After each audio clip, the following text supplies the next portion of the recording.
బాగున్నారా? నేను మీ Sridevi. Happy channel స్వాగతం. మీ అందరికి నమస్కారం. అయితే ఇతరులకు సహాయం, ఏం సహాయం చేయాలి?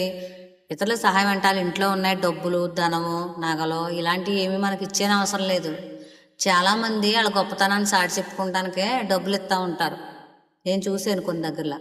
ఎవరు డబ్బులు ఇచ్చినా, ఏమి ఇచ్చినా, బట్టలు పెట్టినా, ఎవరేం పెట్టినా అందరూ అనుకోరు. నా దృష్టిలో అయితే ఎవరేమి ఇచ్చినా కూడా అప్పు కిందే భావన చేసుకుంటాను నేను.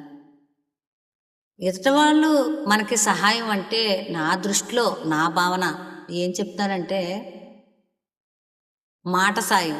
మనం దుఃఖంలో ఉన్నప్పుడు వాళ్ళు వచ్చి మనల్ని ఓదార్చడం ఏదైతే ఉందో అది గొప్ప సహాయం. అలాగే మనం సంతోషంలో ఉన్నప్పుడు వాళ్ళు మన సంతోషాన్ని చూసి సంతోషించడం ఏదైతే ఉందో అది చక్కటి స్వార్థరహితమైనటువంటి ప్రేమ సాయం.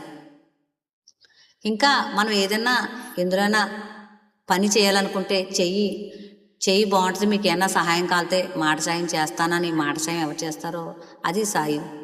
ఒకవేళ ఎందులోనైనా దెబ్బతిని విఫలమైపోతే నువ్వు పనికిమాలడు కాబట్టి పోయేవని అనకుండా చేసే ప్రయత్నించు, కలిసి రాలేదు, ఇంకోటి చెయ్యి అని ఎవరు చెప్తారో అది మాట సాయం అవుతుంది. చక్కగా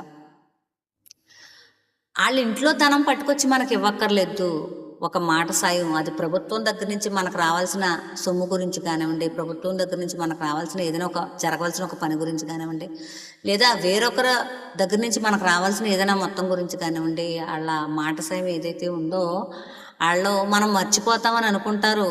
అది మనం బ్రతుకున్నంతకాలం మనకు గుర్తుంటుంది. మన పిల్లలతో చెప్తాము, వారి పిల్లలతో చెప్తాము. అది చాలామందికి తెలియదు.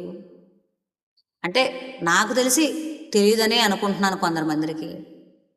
అలాంటి మాట సాయం మనం చేద్దాం. మన ఇంట్లో డబ్బులు ఇవ్వనవసరం లేదు, మాట సహాయం చేద్దాం.